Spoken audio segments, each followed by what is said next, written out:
दोस्तों नमस्कार, स्वागत है आपका यूट्यूब चैनल एबीटेक में। आज है 9 नवंबर 2023 और जान लेते हैं आज की महत्वपूर्ण खबरें जो आज के प्रमुख समाचार पत्रों पे छाई हुई हैं और आप सभी के लिए इम्पोर्टेंट हैं। सबसे पहले यहाँ पर अपडेट है बिहार से 1,20,000 पदों पर शिक्षक भर्तियों के बारे में। लिखा हुआ है कि 11 से 1,20,000 शिक्षकों का पदस्थापन। तो राज्य में नवनियुक्त 1,20,000 शिक्षकों को विद्यालयों में पदस्थापन कार्य शिक्षा दिवस पर 11 से 21 नवंबर तक होगा। इन शिक्षकों का वेतन विद्यालय में योगदान की तिथि से प्रारंभ हो जाएगा।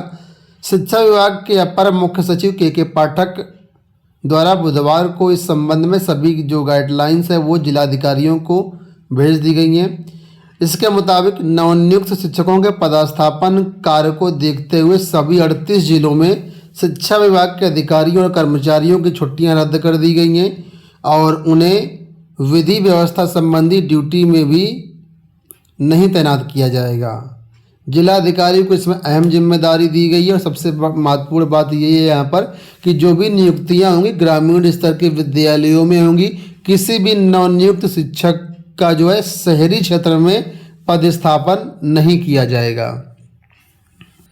तो यहाँ पर आप लोग ये देख सकते हैं कि बिहार सरकार शिक्षक भर्तियों को लेकर कितना फास्ट काम कर रही है, कितना जल्दी भर्ती ये कंप्लीट हुई और कितना जल्दी इनको ज्वाइनिंग दी जा रही है। उत्तर प्रदेश में तो केवल ज्वाइनिंग में 6-6 महीने निकल जाते हैं और यहाँ पर 3 से 4 महीने के अंदर पूरी भर्ती प्रक्रिया कंप्लीट हो गई। इतना फास्ट भर्ती और इतनी बड़ी भर्ती शायद ही कभी उत्तर प्रदेश में हुई हो। उत्तर प्रदेश सरकार को भी बिहार से कुछ सीखना चाहिए और इस मामले में जो भी भर्तियां पेंडिंग अटकाए हुए हैं 2 साल हो रहे हैं उन पर जो है कार्रवाई करके जल्द से जल्द परीक्षा करा करके ज्वाइनिंग देनी चाहिए। वहीं पर बिहार में नई शिक्षक भर्ती के लिए भी आवेदन चल रहे हैं, जहां पर देखिए अपडेट है कि तकनीकी डिग्रीधारी नहीं कर पा रहे शिक्षक नियुक्ति के लिए आवेदन सौंपा ज्ञापन। बिहार लोक सेवा आयोग द्वारा जारी शिक्षक बहाली के दूसरे चरण की अधिसूचना में बीसीए कंप्यूटर साइंस से स्नातक करने वाले डिग्रीधारी छात्रों का स्पष्ट उल्लेख नहीं रहने के कारण हजारों बीसीए छात्र कंप्यूटर साइंस से स्नातक डिग्रीधारी छात्र परेशान हैं, वे आवेदन नहीं कर पा रहे हैं। बिहार प्रारंभिक युवा शिक्षक संघ ने शिक्षा विभाग के अपर मुख्य सचिव के पाठक को ज्ञापन सौंपा। संघ के प्रदेश अध्यक्ष दीपांकर गौरव तथा मीकू पाल ने बताया कि इससे पूर्व की 6ठी चरण शिक्षक नियमावली और बहाली में बीसीए डिग्री का जिक्र था। बीसीए वाले अभ्यर्थी गणित और विज्ञान का शिक्षक बन सकते थे तथा बीसीए कंप्यूटर साइंस स्नातक करने वाले छात्रों की गणित एवं विज्ञान शिक्षक के रूप में बहाली होती आ रही है, लेकिन इस बार ऐसा नहीं है, तो इसके लिए इन्होंने ज्ञापन सौंपा। वहीं पर बहुत सारे अभ्यर्थी जो सीटेट एपियरिंग में शामिल हो रहे हैं, सीटेट में शामिल होने जा रहे हैं आगामी परीक्षा में, ये छात्र भी ज्ञापन सौंपकर मांग कर रहे हैं कि सीटेट को भी परीक्षा में भर्ती में शामिल किया जाए, क्योंकि पिछली जो भर्ती हुई 1,20,000 की उसमें सीटेट एपियरिंग को मौका दिया गया था और इस बार मौका नहीं मिल रहा है। तो ये अन्याय पक्षपात है और मौका सीटेट एपियरिंग को भी मिलना चाहिए। यहाँ पर देखो अपडेट है कि प्रदेश में बेरोजगारों के साथ मजाक कर रही है सरकार, ये कहना है आलोक पांडे जी का। यहाँ देखिए लिखा हुआ है कि उत्तर प्रदेश में बेरोजगारी को देखते हुए उत्तर प्रदेश की हुकूमत पर बेरोजगार संघ के अध्यक्ष आलोक पांडे ने कहा कि योगी सरकार जिस तरीके से उत्तर प्रदेश में युवाओं के साथ गुमराह करने की साजिश रची जा रही है, उसी प्रकार से अब आने वाले 2024 लोकसभा चुनाव में भारतीय जनता पार्टी की सरकार को यह युवा सफाई करेंगे। पूरे उत्तर प्रदेश से और बेरोजगार के अध्यक्ष श्री पांडे ने कहा कि देश के प्रधानमंत्री नरेंद्र मोदी जी फ्री में राशन बांटने का जो ऐलान किया है केवल गुमराह करने की साजिश रची जा रही है। बेरोजगार संघ के अध्यक्ष श्री पांडे ने यह भी कहा कि शिक्षा सेवा चयन आयोग का गठन जल्द से जल्द किया जाए ताकि युवाओं को समय से नौकरी का अवसर प्राप्त हो सके।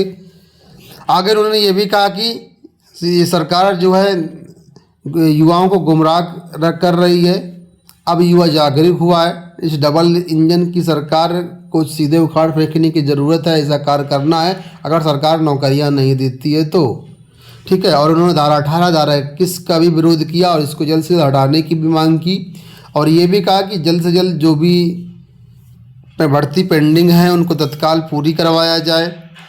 युवा जो है काफ़ी सदमे में है, काफ़ी समय से परीक्षा नहीं हो रही, प्राथमिक शिक्षक भर्ती का विज्ञापन नहीं आ पा रहा है, जबकि पूरे प्रदेश में देखा जाए तो करीब 6 लाख पद रिक्त पड़े हैं। तो उन पदों को सरकार भरे, और कई सारी बातें इन्होंने कही जो कि सामने स्क्रीन पर आप लोग देख सकते हैं। अन्यथा की स्थिति में सरकार को जो है इसका खामियाजा भुगतना पड़ सकता है। तो ये बात कही है बेरोजगार संघ के अध्यक्ष आलोक पांडे ने। एसएससी की तरफ से 2024 का भर्ती कैलेंडर जारी कर दिया गया। इसमें 12 भर्तियां आयोग करवाएगा, जिसके बारे में जानकारी दी गई है। इसमें बात करें स्टेनोग्राफर ग्रेड सी की परीक्षा, वो भी शामिल है, जूनियर सेक्रेटरीट असिस्टेंट की परीक्षा है, और बहुत सारी परीक्षाओं के बारे में जानकारी दी गई है। यहाँ पर देखिए ये परीक्षा कैलेंडर है, जिसमें यहाँ पर भर्ती का नाम बताया गया है, यहाँ पर टीयर नंबर बताया गया, यहाँ पर डेट ऑफ एडवर्टाइजमेंट बताया गया है, यहाँ क्लोजिंग डेट बताया गया, और लास्ट में एक्सपेक्टेड मंथ जो है एग्जाम डेट का भी बताया गया है। तो सबसे पहले यहाँ पर बताया गया है लिमिटेड डिपार्टमेंटल जो ग्रेड सी की भर्ती है उसका विज्ञापन 5 जनवरी को जारी होगा, और अप्रैल मई 2024 में इसकी परीक्षा होगी। इसके बाद जेएसए जो डिपार्टमेंटल एग्जाम है वो भी इसका विज्ञापन है 12 जनवरी को जारी होगा, अप्रैल मई में इसकी भी परीक्षा करवाई जाएगी। इसके बाद सिलेक्शन पोस्ट की जो अच्छी भर्तियां होती हैं इसके बारे में बताया गया। इसका एग्जाम नोटिफिकेशन 1 फरवरी को आएगा, अप्रैल मई 2024 में इसकी परीक्षा होगी। इसके बाद सब इंस्पेक्टर दिल्ली पुलिस का नोटिफिकेशन 15 फरवरी को आएगा, मई जून में परीक्षा होगी। इसके बाद 10+2 भर्ती की बात करते हैं 2024 की, तो इसका नोटिफिकेशन 2 अप्रैल 2024 को आएगा, जून जुलाई में इसकी परीक्षा करवाई जाएगी। इसके बाद एमटीएस देखिए, एमटीएस 2024 का विज्ञापन आएगा 7 मई 2024 को, और जुलाई अगस्त में इसकी परीक्षा होगी। ग्रेजुएट लेवल सीजीएल 2024 की बात करते हैं तो 11 जून 2024 को विज्ञापन आएगा, सितंबर अक्टूबर में इसकी परीक्षा करवाई जाएगी। Stenographer grade C grade D 2024 का विज्ञापन आएगा 16 जुलाई को, और अक्टूबर नवंबर में इसकी परीक्षा होगी। इसके बाद जूनियर हिंदी ट्रांसलेटर का विज्ञापन आएगा, देखिए यहाँ पर 23 जुलाई को, अक्टूबर नवंबर में परीक्षा होगी। कांस्टेबल जीडी का जो विज्ञापन है 27 अगस्त को आएगा, और दिसंबर 2024 या जनवरी 2025 में इसकी परीक्षा होगी। तो ये 12 भर्तियाँ जिसका कंप्लीट कार्यक्रम यहाँ पर जारी किया गया है। इसके साथ ही यूपी SSS की तरफ से कल नोटिस जारी की गई है, और यहाँ पर अभी एक भर्ती आई थी 1262 पदों पर जूनियर असिस्टेंट की, ठीक है। तो इसकी मुख्य परीक्षा हो चुकी थी 27 अगस्त 2023 को, ठीक है। तो इस भर्ती की जो उत्तर कुंजी है वो जारी कर दी गई है। लिखा है ये प्रोविजनल आंसर की है, आप लोग इसको देख सकते हैं और अपना मिलान कर सकते हैं। इसमें जो क्वेश्चन पेपर है वो भी जारी किया गया है, साथ में सही उत्तर भी जारी किया गया। तो मास्टर सेट की संशोधित उत्तर कुंजी जो है वो जारी कर दी गई है। इससे पहले आपत्तियां वगैरह ली जा चुकी थी, और अब ये फाइनल आंसर की आपके सामने जारी हुई है। तो आप लोग देख सकते हैं इसको ऑफिशियल वेबसाइट के माध्यम से। परिस्थिति विभाग की अपडेट यहाँ पर देखिए, लिखा है ब्लैक बोर्ड पर प्रश्न लिखकर कराई जा रही परीक्षा। 2 पालियों में कराई जा रही परीक्षा, अर्धवार्षिक परीक्षा चल रही है। स्कूलों में नहीं पहुंचा प्रश्न पत्र, हस्तलिखित प्रतियां बांटी गई। उत्तर प्रदेश सरकार जो है विद्यालयों को सीबीएसई की तर्ज पर डेवलप तो करना चाहती है, कहने की तो बहुत कुछ है, लेकिन हालात ये है कि विद्यालयों में प्रश्न पत्र नहीं पहुंच रहे हैं और ब्लैक बोर्ड पर प्रश्न लिखवा करके परीक्षा करवाई जा रही है।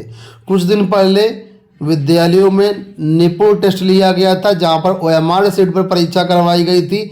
तब लग रहा था कि सूरत हाल तेजी से बदल रहे हैं उत्तर प्रदेश में, लेकिन अब अर्धवार्षिक जब परीक्षा हुई है तो इसकी सारी स्थिति सामने आ गई है।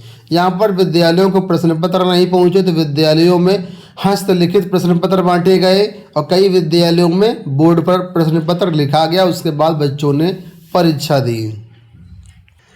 परिषदीय विद्यालयों से ये देखिए अपडेट है कि यहाँ पर भी पेंशन में घोटाला हुआ है। एनपीएस कटौती की रकम निजी कंपनियों में लगाई गई है। जिले के सैकड़ों शिक्षकों के लाखों रुपए ट्रांसफर कर दिए गए हैं। तो अभी माध्यमिक में ट्रांसफर ये घोटाला हुआ है, और साथ साथ परिषदीय विद्यालयों में भी घोटाले की खबर आ चुकी है।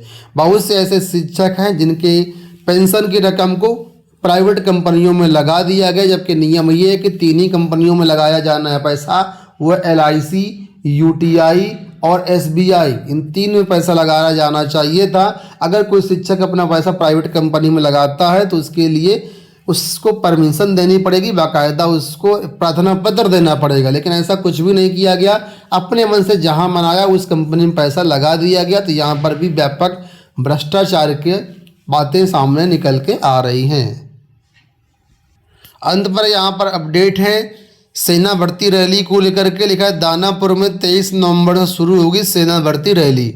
बिहार से अपडेट है, बताया गया है कि क्षेत्रीय भर्ती मुख्यालय बिहार झारखंड के बैनर तले भर्ती कार्यालय दानापुर की ओर से 23 नवंबर को न्यू KLP ग्राउंड चांदमारी में भर्ती रैली शुरू होगी। भर्ती प्रक्रिया 3 दिसंबर तक चलेगी और यहाँ पर जो है अभ्यर्थी भाग ले सकेंगे। तो कुल मिलाकर के ये हो गई दोस्तों आज की सारी अपडेट। इस वीडियो में इतना ही। इसी तरह के वीडियोस के लिए आप लोग चैनल को सब्सक्राइब कर लीजिए। धन्यवाद।